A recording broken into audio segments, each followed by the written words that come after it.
One of the key aspects that's led to the success of the SchoolsPlus program is the acknowledgement and the willingness to be flexible with hours.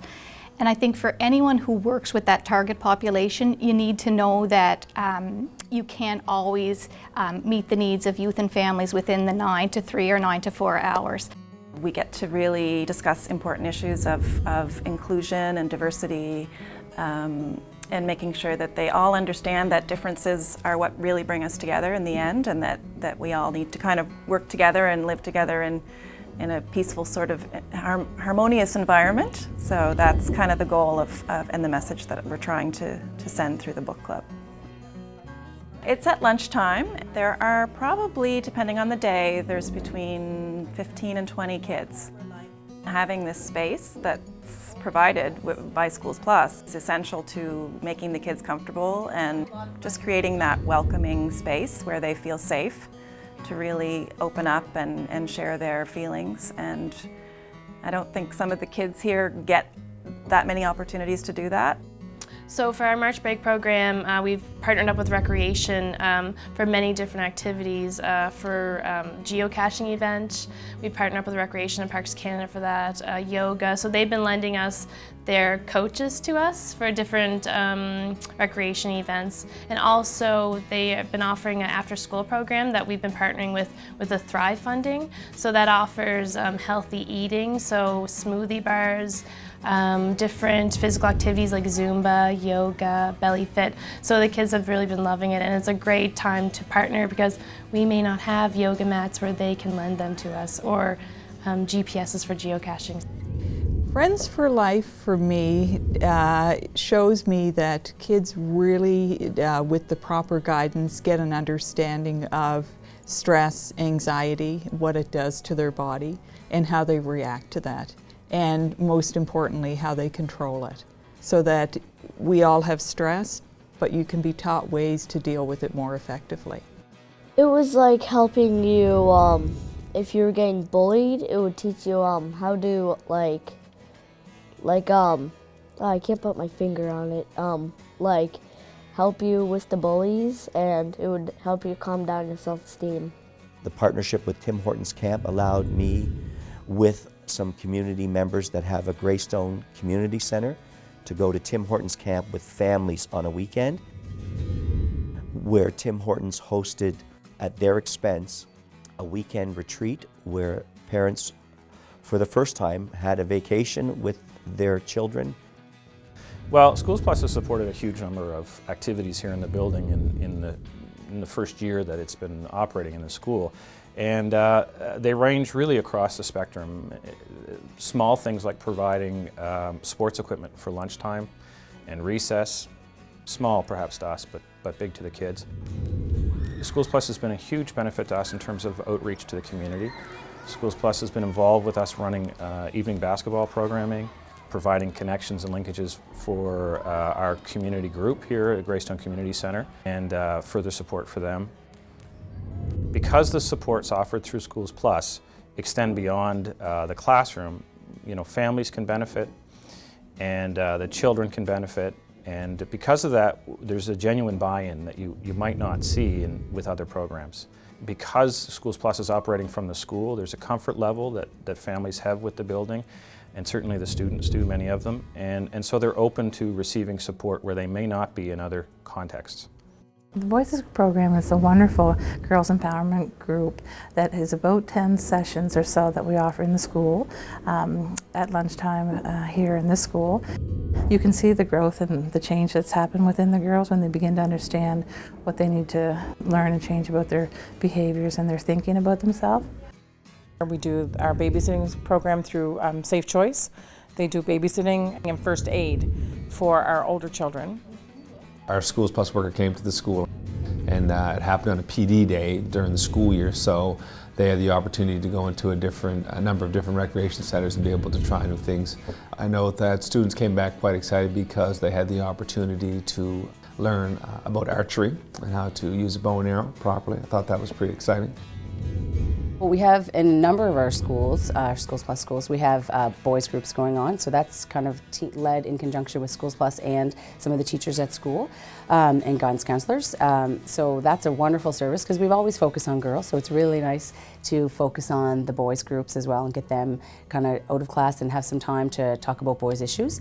And Friends Group is a wonderful little group that works with anxiety in students. So co-facilitating with SchoolsPlus on that has just been wonderful, and it's just given students a nice place to come together and see that they're not alone in their anxiety and that other students have anxieties as well.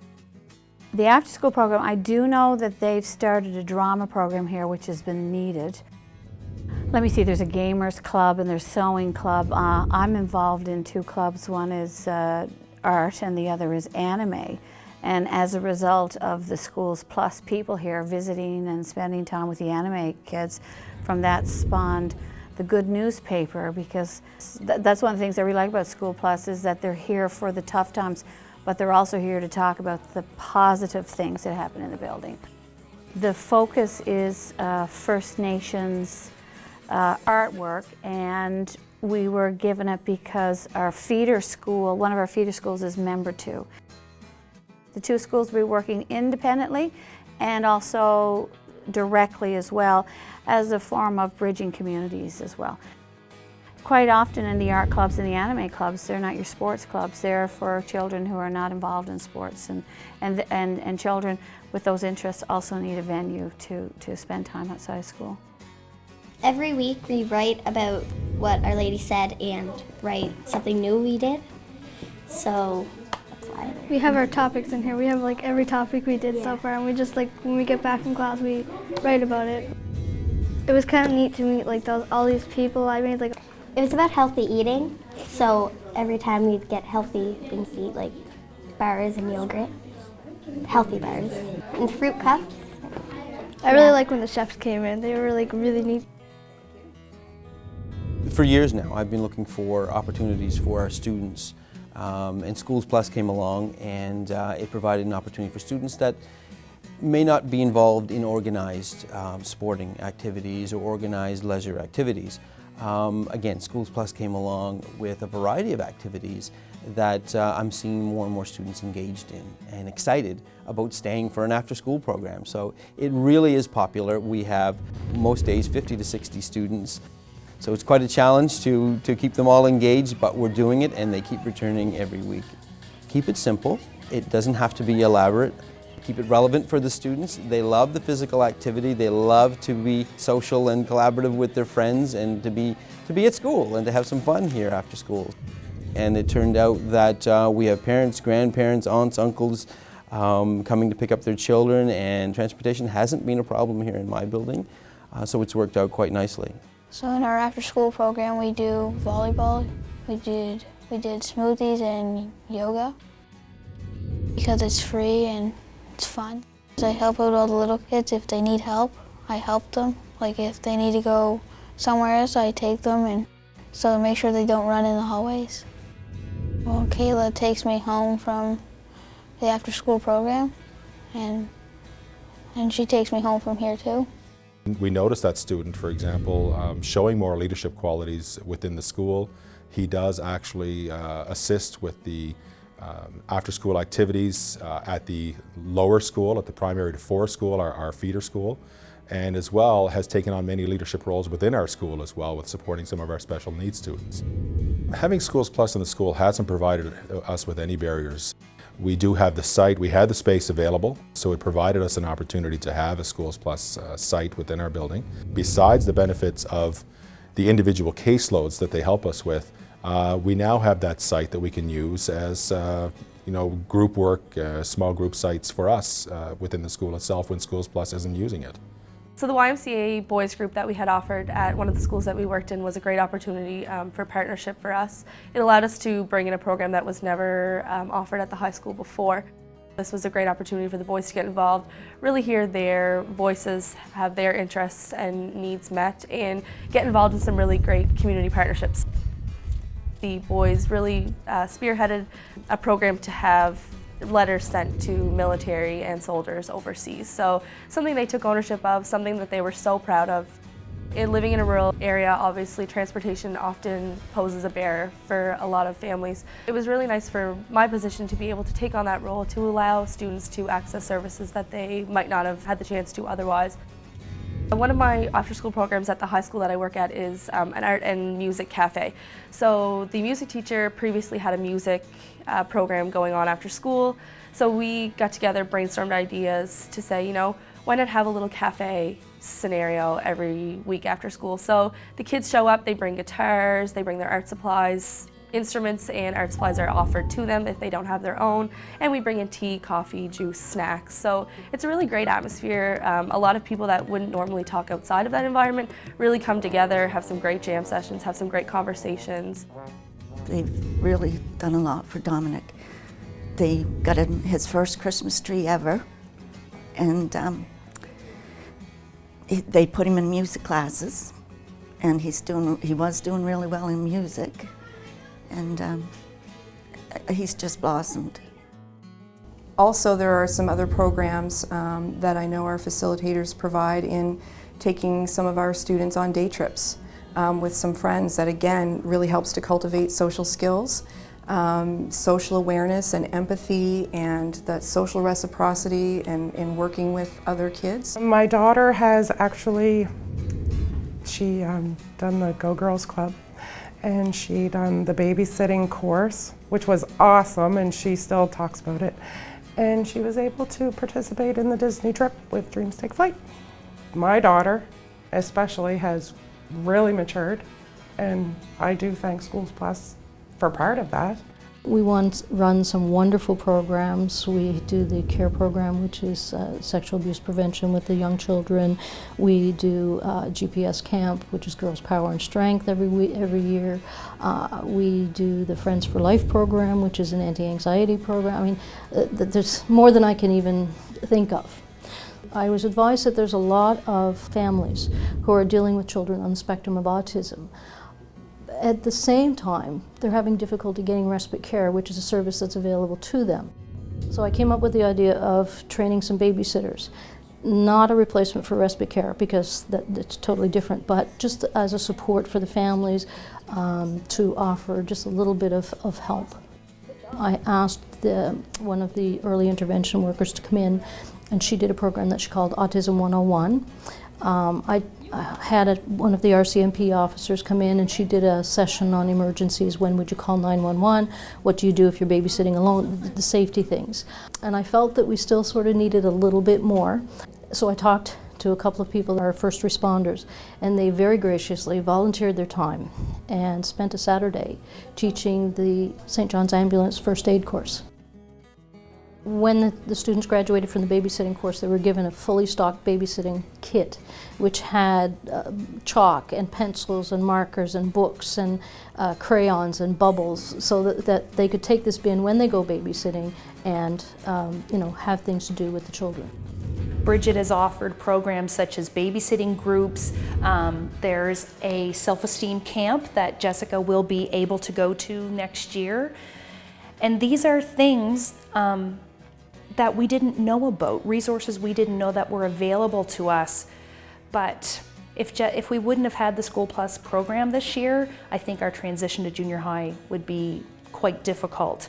Together with community services, outreach worker, and our recreation director, and Heartwood, we created a situation where young men could have a retreat where they might examine things that were needed for a strong male outlook and the meaning of what it would mean to them to be a healthy adult male. Another example is with RCMP and Justice and Corrections, where they will come together, they will give of their personal time for our camps, for our youth suppers, for transportation, for our filming, and for general merging together of our respective youth groups. So that's been highly successful, and our community justice folks are now looking to sit down with Department of Natural Resources and look at opportunities for wilderness kinds of activities that can be therapeutic for young people who have met with the law and need some kind of community service supports, or those who have not yet met with the law and need those in a preventative way. SchoolsPlus this year has offered an Options to Anger program for 3 students that are in grades 2 and 3. They were having quite a bit of lots of issues dealing with their anger towards their peers in the classroom and on the playground, and Options to Anger has given them some tools to work with, and the teachers and the parents have seen a difference since that program was offered. We're really excited about the health fair. We're hosting it ourselves now, which is really cool. We just sent out letters to different businesses and stuff like that, asking for donations or community members who would be willing to come out. And last year we actually had over 100 students participate in the gym-wide Zumba. It was insanity, but it was organized insanity, so that's what we're going for.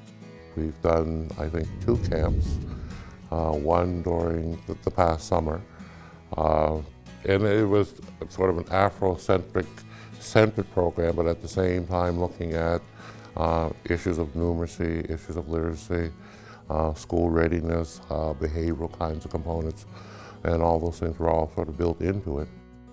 We've also been able to facilitate programs to students through SchoolsPlus, like the open gym program that we've had on Saturdays that ran throughout the winter, and it was for everyone from toddlers to adults to get them physically active. We've partnered in the fact that we're making sure we're targeting different areas of the youth through the March break programs and through the summer camp programs. So we know that they're working with older students, so we work with the younger students. So we're making sure we're covering a wide variety of youth in the Digby area. The same with March break. We're providing different programs, so we're making sure we're providing more physical activity oriented programs where they may do leadership and cooking or other programs to give the youth a wide variety, so we make sure we're covering all of our bases between the two of us. For the cooking program that we're organizing is a healthy eating cooking program to tell kids that they can cook healthy and it's delicious, and then they get to take it home and let their parents try it as well and take the recipes home so they can continue that when they get home. We have run Go Girls and Game On 5-day day camps. They were extremely successful. The kids thoroughly enjoyed that. We were able to reach kids that normally wouldn't be able to participate. One of our bigger stumbling blocks is that we don't have space specifically that is ours. So we have program and we have people who can provide the program, but because we cover such a huge area, we really need to be able to have space in each location. And it was extremely easy to get locations with the help of SchoolsPlus. These programs would not have happened so quickly without their help, for sure.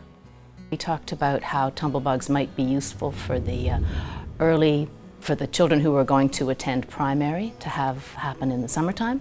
So we ran 2 tumblebugs programs, 2 at each of the schools. We were able to host probably 20 kids and their parents easily. It was really nice to be in the schools for us as an introduction, and also I think for the parents and the children, because those children will be attending that school, of course, every day once September starts, and they had a chance to have a fun activity with their classmates over the summertime. So we saw a lot of benefits and would love to do it again. Summer is a very important time for children, particularly those who are experiencing challenges.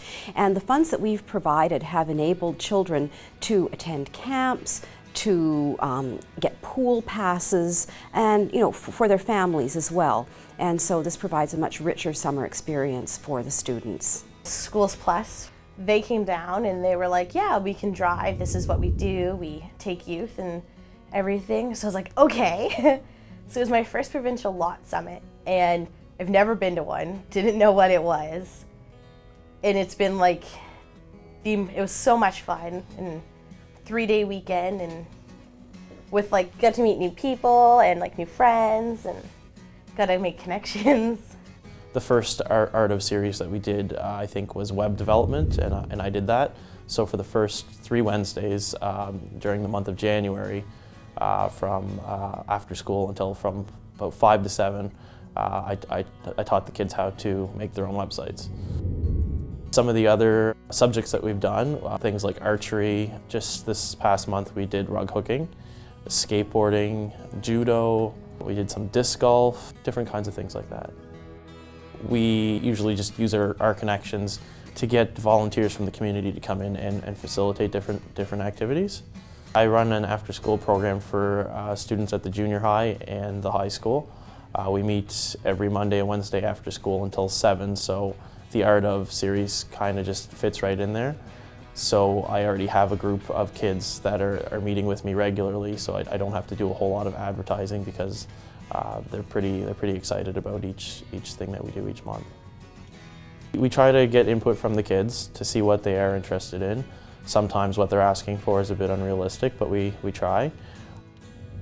I help them with after-school programs, and also as a youth outreach worker, I find opportunities to get referrals. And we do arts and crafts, we do things like snowshoeing in the winter, and we do activities. And also on Thursdays, I assist Maggie's Place and Amherst Schools Plus with the YMCA drop-ins. So we have 30 to 40 kids. My partnership with Schools Plus is being able to identify kids that are out of the system, that may not be in school, that that might be homeless, that might not be eating on a regular basis, and things like that. But it would never have happened if not for Schools Plus, because they've been able to do some legwork that as an educator is just very difficult to do these days.